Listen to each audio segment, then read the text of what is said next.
नमस्कार दोस्तों, CEAT trading channel में आपका स्वागत है। दोस्तों, आज हम बात करेंगे बंधन बैंक के बारे में। दोस्तों, आज हम इसकी ग्रोथ पोटेंशियल, साथ ही साथ फंडामेंटल, फाइनेंशियल, बिजनेस और टेक्निकल चार्ट पैटर्न की बात करेंगे। अगर आपको वीडियो अच्छी लगे तो कृपया वीडियो में अंत तक बने रहें। साथ ही साथ मेरी एक छोटी सी रिक्वेस्ट है कि आप चैनल को लाइक और सब्सक्राइब जरूर करें, ताकि आप आने वाली वीडियो आप तक आसानी तक पहुँच जाए। चलिए दोस्तों, मार्केट कैपिटलाइजेशन की बात कर लेते हैं।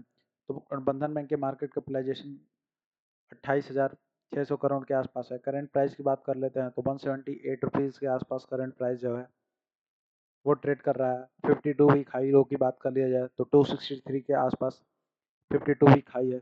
167 के आसपास 52 वीक लो है। स्टॉक पी की बात कर लिया जाए तो 10.3 के आसपास स्टॉक पी है। बुक वैल्यू की बात कर लिया जाए तो 134 के आसपास कंपनी का बुक वैल्यू है। डिविडेंड येल्ड की बात कर लिया जाए तो 0.84% के आसपास डिविडेंड येल्ड है। ROCE 7.06% के आसपास है। ROE 10.8% के आसपास है। कंपनी के फेस वैल्यू की अगर बात कर लेते हैं तो 10 रुपये के आसपास कंपनी का फेस वैल्यू है। अगर कंपनी के प्रमोटर होल्डिंग की बात कर लेते हैं तो 40% के आसपास प्रमोटर्स होल्डिंग है। अब बंधन बैंक के बिजनेस की बात कर लेते हैं तो ये एक प्रकार का बैंक है और बैंकिंग का बिजनेस आपको पता ही है क्या होता है। बैंकिंग का बिजनेस जनरली क्या होता है, लोन का बिजनेस होता है, एफडी का बिजनेस होता है। तो आइए हम आपको समझाते हैं लोन और एफडी के बिजनेस के बारे में। एफडी का बिजनेस ऐसा होता है, जैसे आपने एफडी किया तो बैंक आपको 5% इंटरेस्ट पे करती है आपको। लेकिन अगर हमने वही लोन लिया तो मुझे बैंक लोन वेरी करता है, आपने लोन कौन सा लिया, पर्सनल लोन लिया, मोटर व्हीकल लोन लिया, या आपने कंप्यूटर लोन लिया, या आपने होम लोन लिया, तो रेट ऑफ इंटरेस्ट अलग अलग है। जैसे आपने मान लीजिए मैंने पर्सनल लोन लिया तो 11% के आसपास हमको बैंक हमसे चार्ज करेगी। तो आपके जो एफडी वाले अमाउंट पे वो बैंक हमको पैसा देता है और मुझसे चार्ज कितना करता है, 11% के आसपास। तो जो 6% का आसपास जो इनका प्रॉफिट है, जो 6% के आसपास जो गैप है बीच में, वो जनरली इनका प्रॉफिट होता है। इस प्रकार से बैंकिंग का बिजनेस रन करता है और इस प्रकार से बैंक अपने बिजनेस को रन करते हैं। चलिए दोस्तों, हमने इसके एक ओवरव्यू की बात कर लिया। अब हम स्टार्ट करते हैं पी रेशियो से। तो अगर मैक्स पी रेशियो पे जाते हैं हम, तो कंपनी का मैक्स पी रेशियो अगर देखते हैं तो 73-74 के आसपास कंपनी का मैक्स पी रेशियो है। बट अभी कंपनी का पी रेशियो की बात कर लेते हैं तो 10.5 के आसपास कंपनी का पी रेशियो है, विच इज़ जो है ये अभी अपने लोवेस्ट पी पे है। मतलब कंपनी ओवर वैल्यूड नहीं है, इससे हमको ये पता चलता है। अब हम थोड़ा पीर कंपैरिजन में जाते हैं और यहाँ से थोड़ा पी रेशियो का, मैं पी रेशियो बहुत ज़्यादा फोकस करता हूँ, बिकॉज यही आपको चीज़ है जो बताती है कि कंपनी वैल्यूड है कि ओवर वैल्यूड है, कंपनी का वैल्यूएशन कैसा है। तो चलिए हम बैंकिंग एंड प्राइवेट सेक्टर वाले जितने भी बैंक है उनका सारा यहाँ पे देख लेते हैं। तो मेडन पी की बात कर लेते हैं।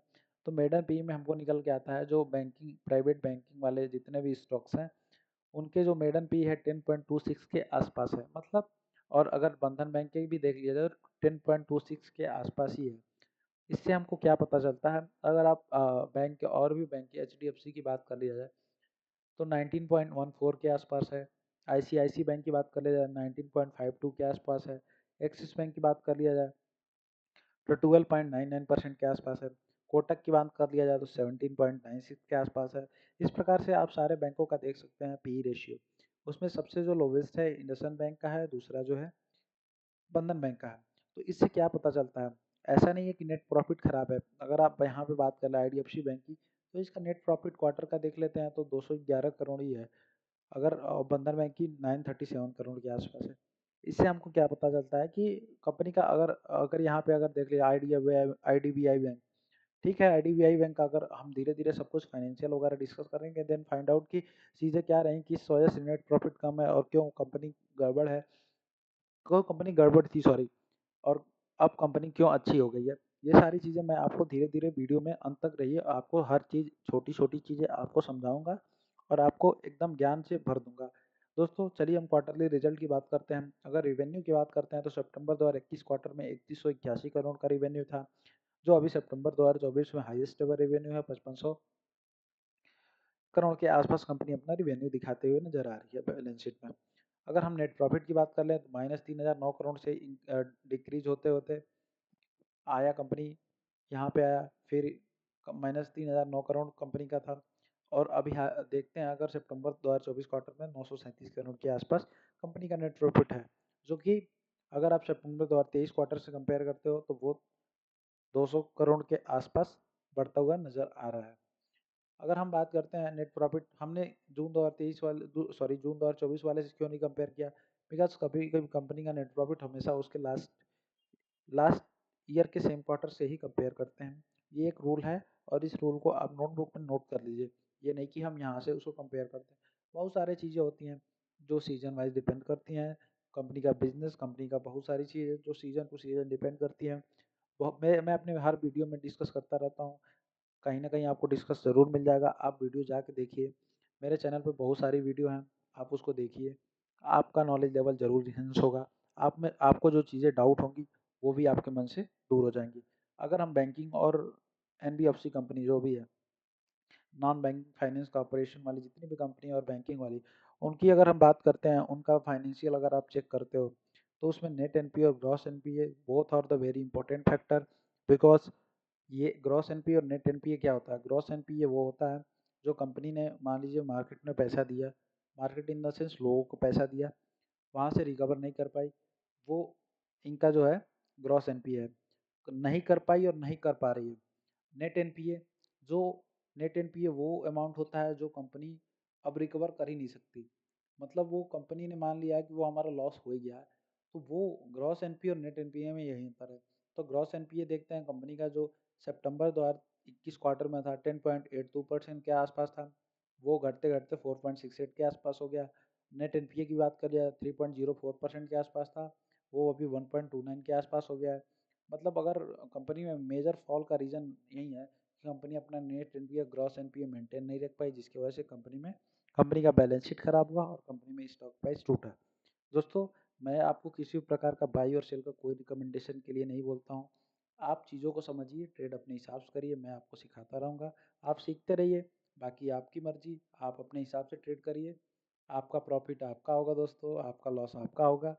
तो लॉस की तो बात ही नहीं करनी है। अगर आप अच्छे से ट्रेड करोगे then and there you will definitely आप प्रॉफिट में ही रहोगे, लॉस में रहोगे ही नहीं। तो और दो तीन चीज़ें मैं अभी आपको बता देना चाहता हूँ। ये एक जनरल पॉइंट है मेरा। पहली चीज़ तो एफ नहीं करना है, हाई फ्लाइंग स्टॉक में ट्रेड नहीं करना है। जो भी स्टॉक में खरीदना, बाई और सेल का जो भी करना है वो अपने नॉलेज के हिसाब से करिए, अपने फाइनेंशियल एडवाइजर से पूछ के करिए। बेटर है कि आप म्यूचुअल फंड, अगर आपके पास टाइम नहीं है, स्टॉक एनालिसिस का टाइम नहीं है, आपका नॉलेज लेवल कम है, तो please go for mutual fund. वो एक बहुत ज़्यादा सेफ ऑप्शन है।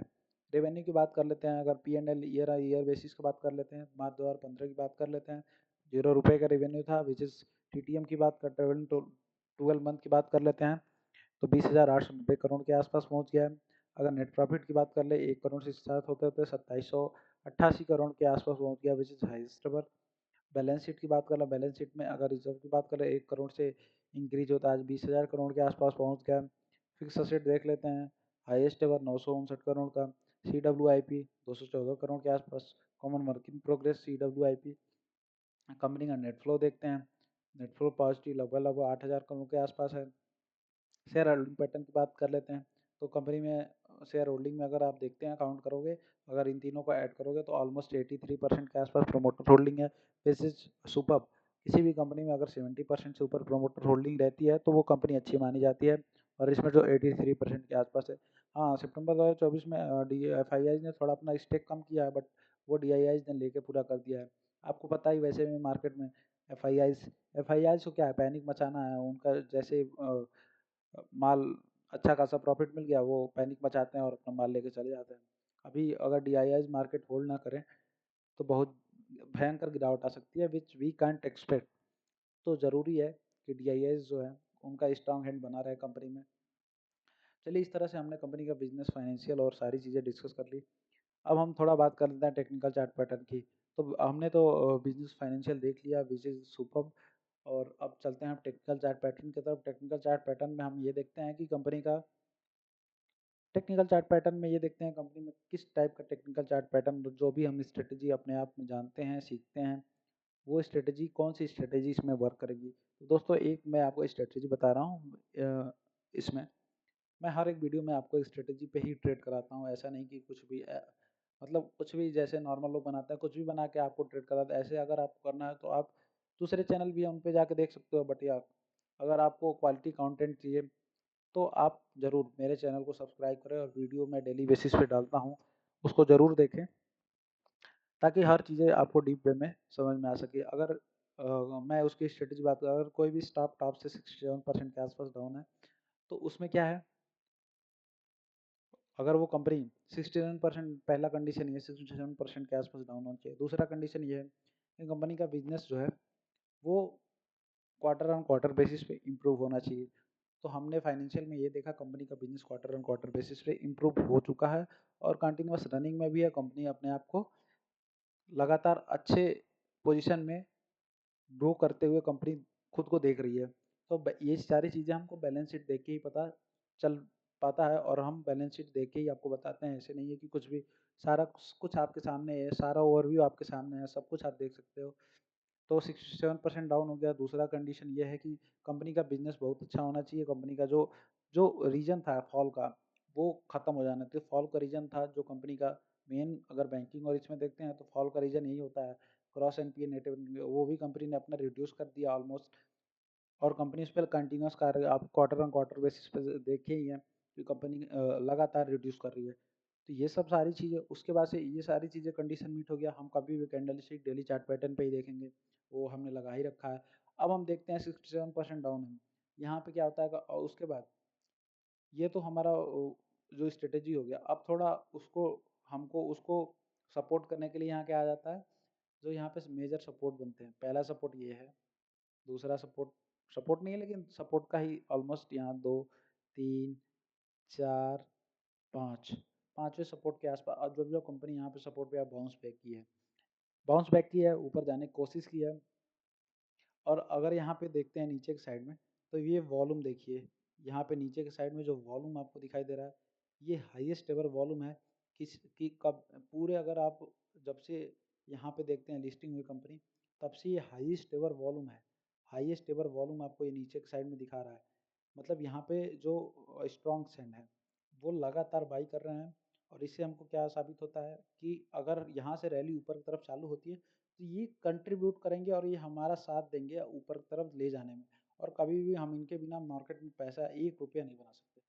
तो इस हिसाब से हमको, हमारी स्ट्रेटजी फुल वर्क कर रही है। यहाँ पे हमको मेजर सपोर्ट मिल रहा है, यहाँ पे स्ट्रॉन्ग हैंड बाई कर रहे हैं। अगर टेक्निकल चार्ट पैटर्न की बात कर लिया जाए, तो इसके हिसाब से अगर टारगेट की बात कर लें, तो इसके टारगेट के हिसाब से बात कर ले, तो जो करंट मार्केट प्राइस ट्रेड कर रहा है और जो इसका लिस्टिंग के बाद जो हाई था, यहाँ जाने में कंपनी बिल्कुल टाइम नहीं लगेगी। अगर कंपनी एक बार चलना शुरू कर दिया, कंपनी का फाइनेंशियल बहुत अच्छा है, कंपनी का क्वार्टरली रिजल्ट बहुत अच्छा आ रहा है, कंपनी अपना ग्रॉस एनपीए नेट एनपीए सब कुछ रिड्यूस कर रही है, तो अगर ये एक बार चलना कंपनी शुरू कर दी, तो नहीं, पीछे मुड़ के नहीं देखेगी। अगर आप पीएनबी का, अगर पीएनबी पिछले 1-2 साल में देख लेते हैं, पीएनबी का अगर आप चार्ट पैटर्न उठा के देख लीजिए, आपको पता चल ही जाएगा कि कैसे कंपनी ने ग्रोथ पोटेंशियल, 29 रुपये का स्टॉक था, 150 का हाई लगाया, 150 हाई हुआ, रिट्रेसमेंट हुआ, अभी 100 रुपये के आसपास ट्रेड कर रहा है। तो ये स्टॉक मार्केट की एक जनरी है, ऊपर नीचे चलता रहता है, बट हमको स्टॉक पिक करना है, कौन सा स्टॉक बेस्ट है आपके लिए। तो इसमें सारी चीज़ें जो कंडीशन है वो मीट कर रही हैं। कौन कौन सा स्टॉक आपके स्ट्रेटेजी के हिसाब से अब आने वाले समय में ब्रेकआउट देने वाला है और ऊपर की तरफ चलना चालू। हमें इससे फ़र्क नहीं पड़ता कि उसका, उसके बारे में मार्केट में न्यूज़ है कि नहीं है। हमें न्यूज़, मेन न्यूज़ कहाँ से मिलता है, मेन न्यूज़ हमारा बिजनेस, फाइनेंशियल और टेक्निकल, यहीं आपके पास 3 न्यूज़ है। हाई फ्लाइंग स्टॉक में जाने की बिल्कुल ज़रूरत नहीं है। आप सोच समझदारी से ट्रेड करिए, definitely will be in profit. मेरा दोस्तों किसी प्रकार का बाय और सेल का कोई रिकमेंडेशन नहीं है। मैं चैनल पे जो भी वीडियो बनाता हूँ, आपके एजुकेशनल पर्पज़ के लिए बनाता हूँ, आपको सिखाने के पर्पज़ से बनाता हूँ। इसलिए आप अपना प्यार और दुलार मेरे ऊपर बनाए रखें। साथ ही साथ अगर वीडियो अच्छी लगे तो प्लीज़ ज़रूर कमेंट करके बताएं। अगर कोई डाउट हो तो प्लीज़ ज़रूर कमेंट करके पूछें, मैं आपको ज़रूर बताऊंगा। आज के लिए बस दोस्तों इतना ही, धन्यवाद। मिलते हैं नेक्स्ट वीडियो में। जय हिंद।